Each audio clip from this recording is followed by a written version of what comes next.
आज हम लोग आपकी कक्षा 12 की हिंदी की पाठ्य पुस्तक में पाठ है भाषा और आधुनिकता और इसके लेखक हैं प्रोफेसर जी सुंदर रेड्डी।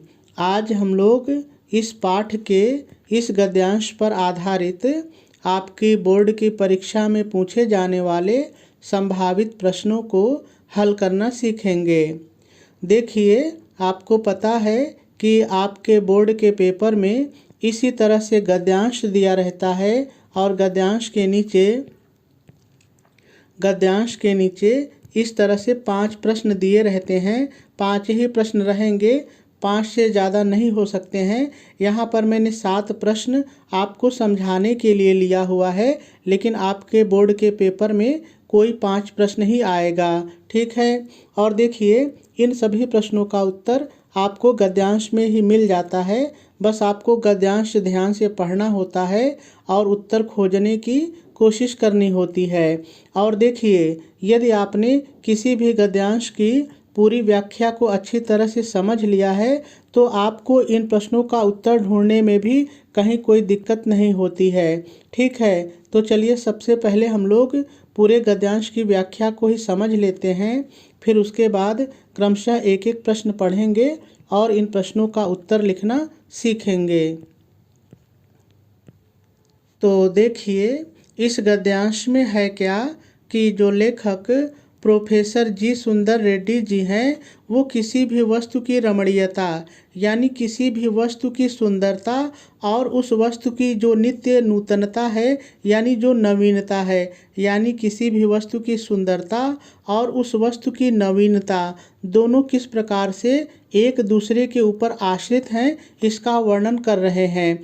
यदि हम पाठ के संदर्भ में इसी बात को कहें तो हम कह सकते हैं कि इस गद्यांश में प्रोफेसर जी सुंदर रेड्डी जी ने भाषा की रमणीयता और उसकी नित्य नूतनता, नित्य नवीनता एक दूसरे पर किस तरह से आश्रित है, इसका वर्णन कर रहे हैं। कैसे कर रहे हैं, चलिए हम लोग एक एक लाइन पढ़ते हैं और समझने की कोशिश करते हैं।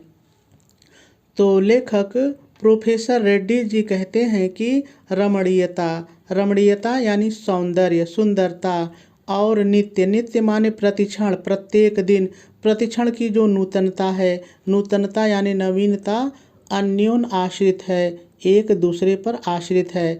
लेखक के कहने का तात्पर्य है कि यदि कोई चीज़ सुंदर है, रमणीय है, सुंदर है, तो निश्चित है कि उसमें नवीनता है, यानी उसमें बदलाव आया है, नवीनता है। और दूसरे शब्दों में कहा जाए कि यदि किसी वस्तु में नवीनता है, बदलाव आ गया है, तो निश्चित है जिस चीज़ में बदलाव आएगा वह वस्तु अच्छी लगेगी। लेखक के कहने का तात्पर्य है कि ये जो रमणीयता और जो नित्य नवीनता है, एक ही सिक्के के 2 पहलू हैं। 2 पहलू का मतलब, जैसे कोई सिक्का है, आप कल्पना कीजिए कि इसमें केवल चित्त ही रहे, पट ना रहे, तो सिक्का नहीं बन सकता है। अगर सिक्का बनाना है तो चित्त भी होना चाहिए और पट भी होना चाहिए।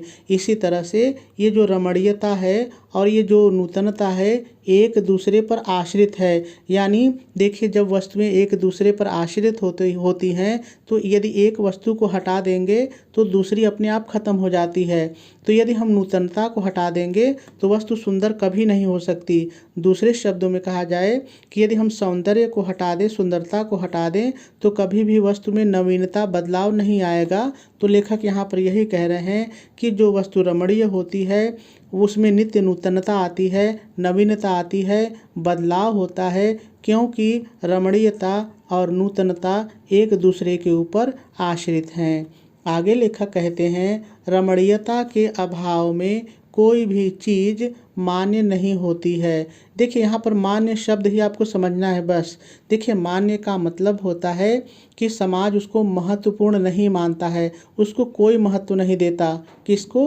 तो लेखक कहते हैं रमणीयता के अभाव में, यानी जिसमें सौंदर्य नहीं होगा। तो देखिए, जिसमें सौंदर्य नहीं होगा अपने आप उसमें नूतनता भी नहीं होगी।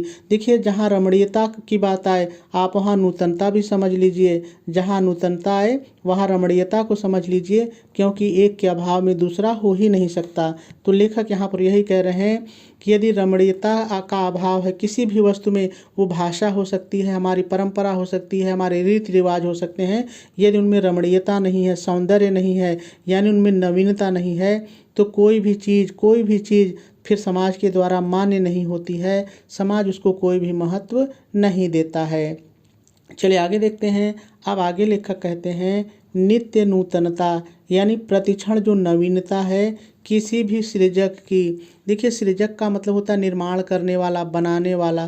तो कहते हैं कि जो नवीनता है, नित्य नवीनता है, ये किसी भी चीज़ को बनाने वाले की मौलिक उपलब्धि की प्रामाणिकता को सूचित करती है। इस बात को जरा सा समझिए।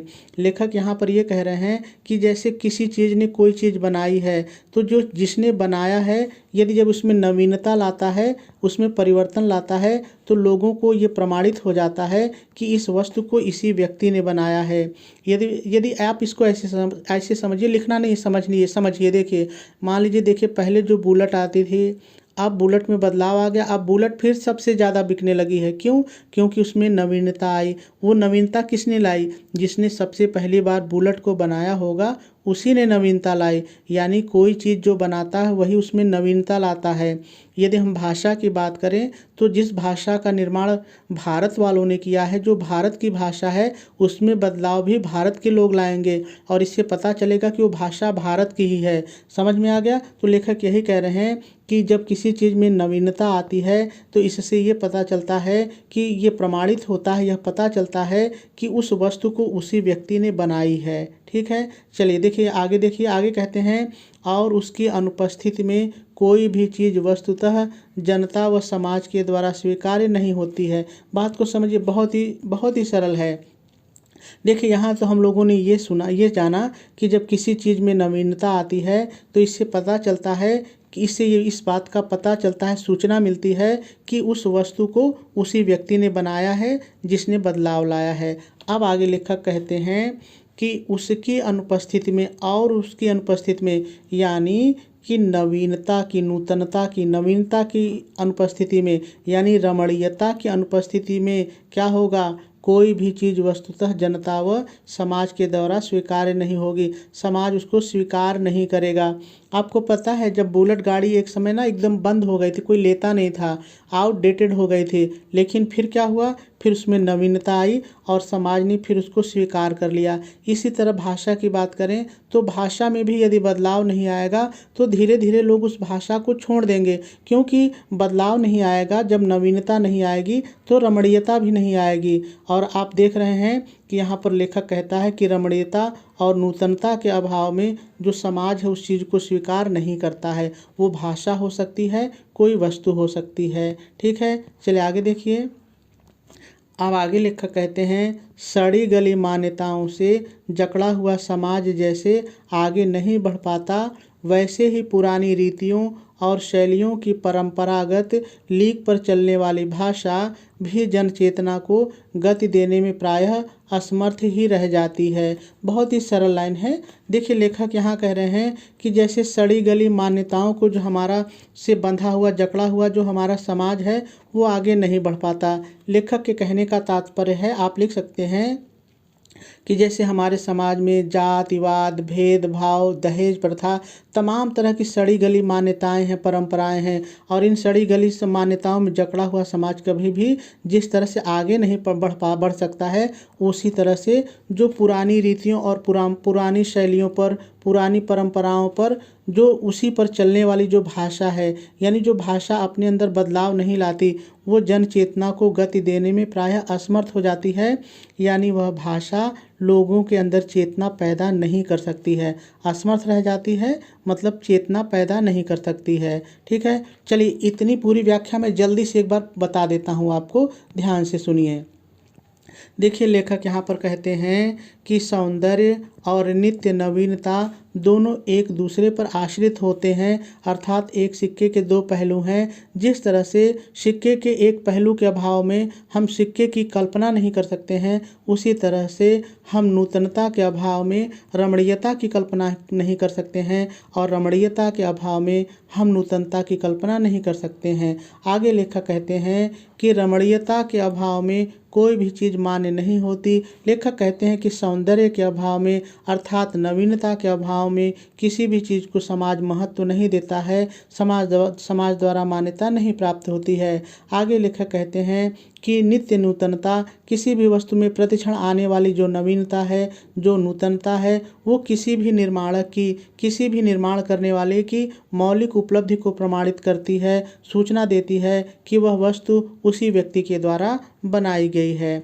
आगे लेखक कहते हैं और उसकी अनुपस्थिति में यानी नूतनता की अनुपस्थिति में, रमणीयता की अनुपस्थिति में कोई भी चीज़ वस्तुतः जनता व समाज के द्वारा स्वीकार नहीं होती। समाज और जो जनता है उन्हीं चीज़ों को स्वीकार करती है जो रमणीय होती हैं, जो नूतन होती हैं। आगे लेखक कहते हैं कि जिस तरह से सड़ी गली मान्यताओं से, जैसे मैंने कहा कि बहुत सारी हमारे यहाँ जो गलत परंपराएं हमारे समाज में, मैंने कहा छुआछूत है, जातिवाद है, दहेज है, तमाम सारी ऐसी सड़ी गली मान्यताएं हैं और इसमें हमारा समाज जो है जकड़ा हुआ है और ऐसे जकड़ा हुआ समाज कभी भी आगे नहीं बढ़ पाता है। ठीक वैसे ही जो भाषाएँ पुरानी रीतियों पर, पुरानी शैली पर, पुरानी परंपराओं पर, पुरानी लीक पर चलने वाली होती हैं, ऐसी भाषा लोगों के अंदर क्रांति नहीं जगा सकती, जन चेतना नहीं दे सकती, यह सब कार्य करने में वह असमर्थ रह जाती है। चलिए आगे देखते हैं।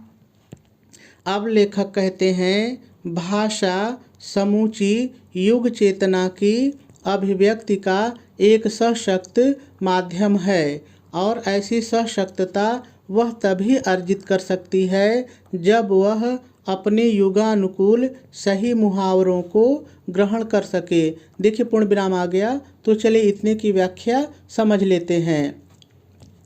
तो देखिए लेखक इन पंक्तियों में कहता है भाषा संपूर्ण, समूची माने संपूर्ण, भाषा संपूर्ण युग चेतना की प्रकटीकरण का। देखिए अभिव्यक्ति का मतलब प्रकटीकरण का और प्रकटीकरण का मतलब है अपनी बातों को, अपने मन के भावों को दूसरे के सामने प्रकट करना, दूसरे को बता सकना, उसको हम अभिव्यक्ति कहते हैं। तो लेखक यहाँ पर यही कह रहे हैं कि जो भाषा है ये संपूर्ण युग की चेतना की प्रकटीकरण का यानी दूसरे के सामने बता सकने का, दूसरे के सामने व्यक्त करने का एक शक्तिशाली, सशक्त माने शक्तिशाली यानी मजबूत माध्यम है। लेखक के कहने का तात्पर्य है कि जो युगों की चेतना होती है वह भाषा के माध्यम से ही दूसरे के सामने हम प्रकट कर सकते हैं, अभिव्यक्त कर सकते हैं। या हम इसको कहें तो हम कह सकते हैं कि भाषा के माध्यम से ही जन चेतना को लोगों तक पहुंचाया जा सकता है। आगे लेखक कहते हैं और ऐसी सशक्तता और ऐसी मजबूती, ऐसी शक्ति वह तभी प्राप्त कर सकती है, अर्जित माने प्राप्त कर सकना, और वह का मतलब भाषा। तो लेखक कहते हैं और ऐसी मजबूती, ऐसी शक्ति वह भाषा तभी प्राप्त कर सकती है जब वह भाषा अपने समय के अनुसार, युगानुकूल मतलब युग के अनुकूल, समय के अनुसार सही मुहावरों का, देखिए सही मुहावरों का मतलब सटीक और नवीन मुहावरों को ग्रहण कर सके यानी अपने में शामिल कर सके। देखिए यहाँ पर लेखक एक तरह से ये बता रहे हैं, पहली बात बता रहे हैं कि यदि आपको भाषा में आधुनिकता लानी है तो आपको समय के अनुसार, जो समय बदल रहा है, समय के अनुसार जो भाषा है उसमें सटीक और नवीन मुहावरों को शामिल करना होगा, उस भाषा को ग्रहण करना होगा, तब जाके हमारी भाषा जो है वो रमणीय बनेगी, नवीन बनेगी और आधुनिक बनेगी। ठीक है, इतनी व्याख्या को एक बार फिर से ज़रा समझ लीजिए। देखिए लेखक यहाँ पे कह रहे हैं कि भाषा संपूर्ण युग चेतना की यानी युगों की चेतना को युगों की चेतना को दूसरे के सामने यानी दूसरों तक पहुंचाने का, प्रकट करने का एक मजबूत शक्तिशाली माध्यम है। अर्थात भाषा के माध्यम से ही हम जन चेतना को लोगों तक पहुंचा सकते हैं। और कहते हैं कि जो हमारी भाषा है, ऐसी मजबूती, ऐसी शक्ति वह माने हमारी भाषा तभी प्राप्त कर सकती है जब वह अपने बदलते हुए समय के अनुसार, बदलते हुए समय के अनुकूल सही, सटीक और नवीन मुहावरों को ग्रहण कर सके, यानी हम उसमें नवीन मुहावरों को शामिल कर सकें। ठीक है, चलिए आगे देखते हैं। अब आगे लेखक कहते हैं, भाषा सामाजिक भाव प्रकटीकरण की सुबोधता के लिए ही उद्दिष्ट है। उसके अतिरिक्त उसकी ज़रूरत ही सोची नहीं जाती। पूर्ण विराम आ गया। तो चलिए फिर इतनी व्याख्या समझते हैं।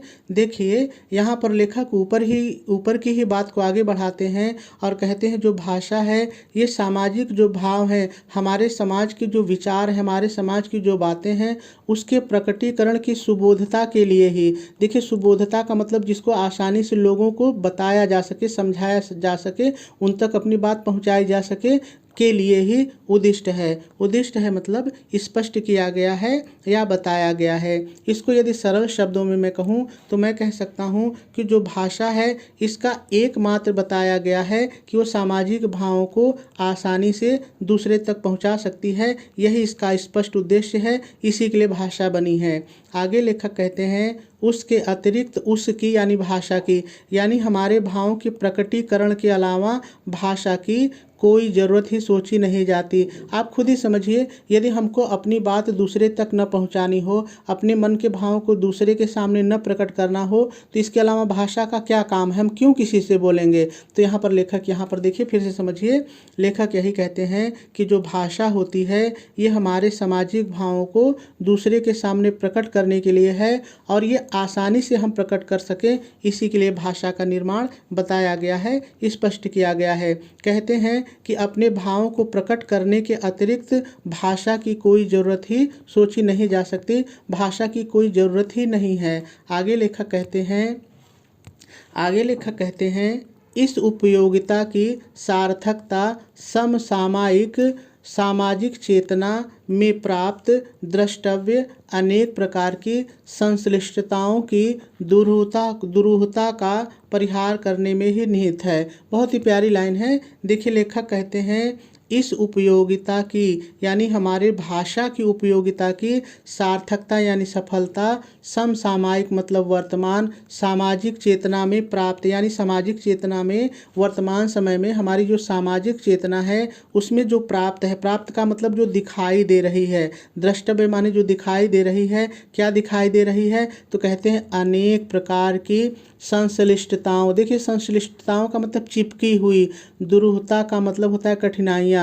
तो कहते हैं कि जो हमारी जो वर्तमान सामाजिक चेतना है उसमें जो अनेक प्रकार की चिपकी हुई ढेर सारी कठिनाइयाँ हैं, उनका परिहार मतलब छोड़ने में ही निहित है माने छिपा हुआ है। इसको जरा सा मेरे शब्दों में सुनिए तो आपको समझ में आएगा। देखिए लेखक यहाँ पर ये कह रहे हैं कि जो हमारी भाषा है इसकी सार्थकता तभी सही होगी, हमारी भाषा तभी सफल होगी, यानी वर्तमान समय में हमारी सामाजिक चेतना में जो अनेक प्रकार की चिपकी हुई कठिनाइयाँ हैं, जो अनेक प्रकार की बुराइयाँ हैं, कठिनाइयाँ हैं, हम उसको छोड़ दें, हम उसको त्याग दें। निहित है मतलब छिपी हुई है, यानी हमारी भाषा की जो सार्थकता है ये किसमें छिपी हुई है, तो कहते हैं कि त्याग दीजिए। क्या त्याग दीजिए, जो हमारे भाषा में ढेर सारी कठिनाइयाँ हैं उनको सरल बना दीजिए, तो हमारी भाषा और अधिक सफल हो जाएगी, सार्थक हो जाएगी। इतना फिर से एक बार समझिए।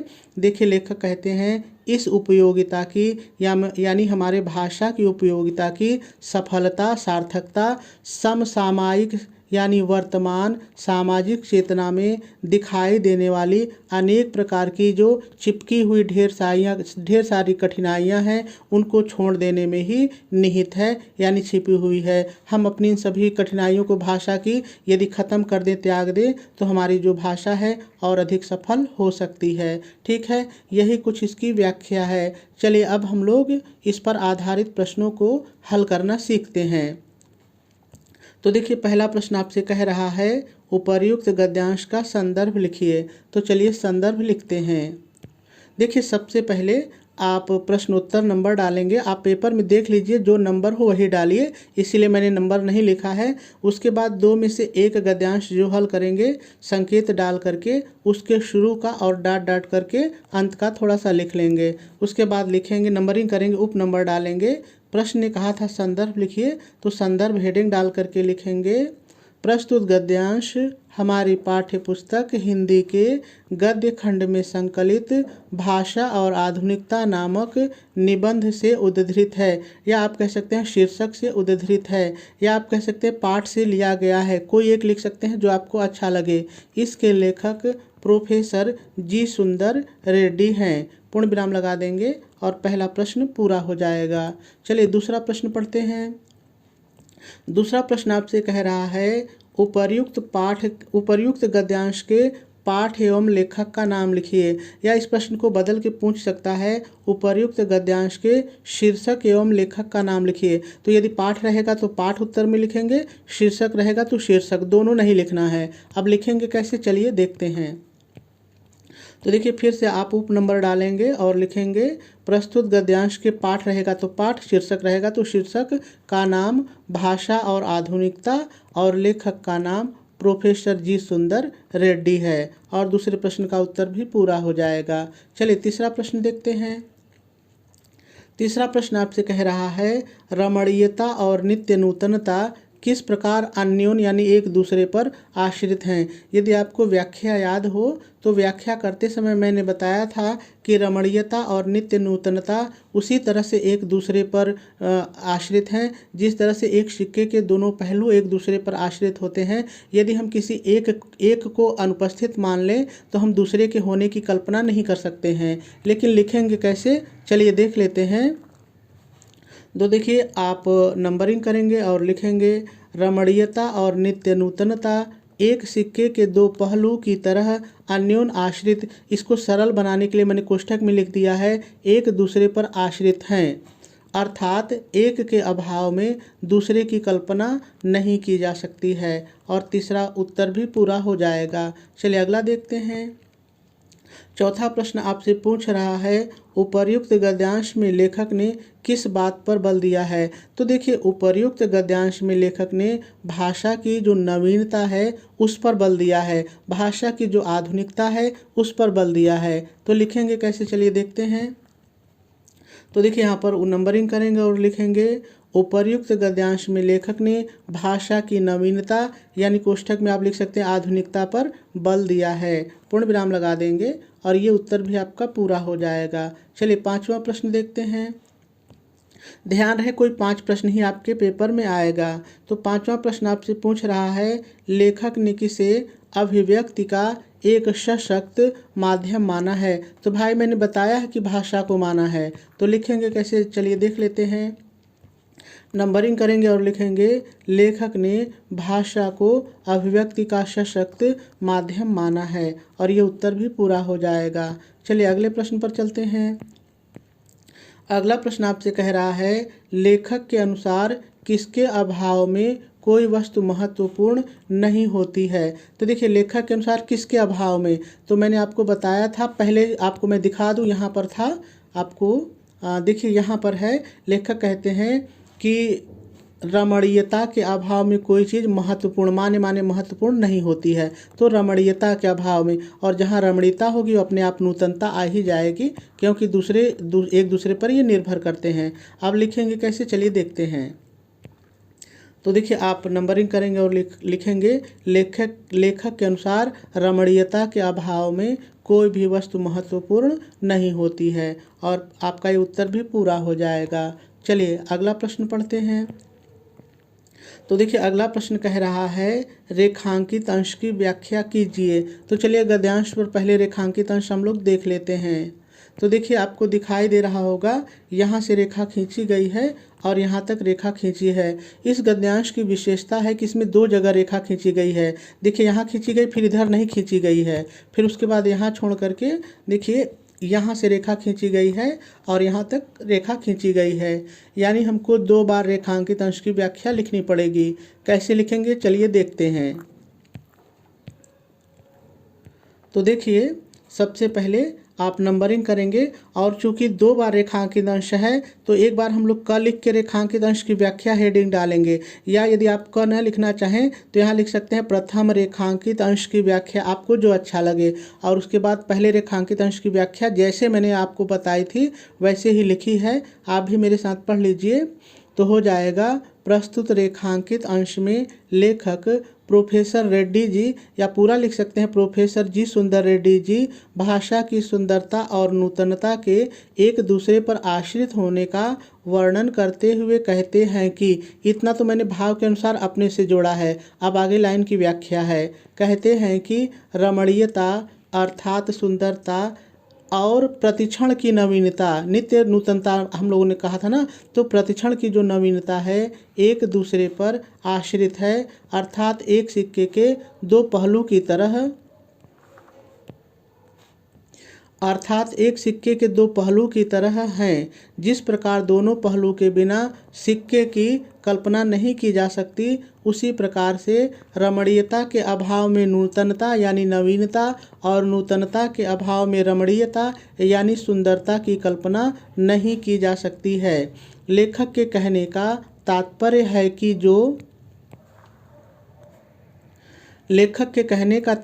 है कि जो वस्तु सुंदर होगी वह नवीन भी होगी, और जो नवीन होगी वह सुंदर होगी। आगे लेखक कहते हैं सुंदरता के अभाव में कोई भी वस्तु मान्य यानी महत्वपूर्ण नहीं हो सकती है। आगे लिखा भी है अर्थात महत्वपूर्ण नहीं हो सकती, और पहले रेखांकित अंश की व्याख्या पूरी हो जाएगी। चलिए दूसरी लिखते हैं। अब दूसरी देखिए, आप या तो ख डालिए या द्वितीय रेखांकित अंश की व्याख्या भी लिख सकते हैं, ठीक है, जो आपको अच्छा लगे। और लिखेंगे प्रस्तुत रेखांकित अंश में लेखक प्रोफेसर जी सुंदर रेड्डी पुनः कहते हैं, चूँकि ये दूसरी वाली व्याख्या इसलिए मैंने जोड़ दिया, पुनः कहते हैं कि भाषा संपूर्ण युग चेतना की अभिव्यक्ति यानी प्रकटीकरण का एक सशक्त यानी शक्तिशाली मजबूत माध्यम है।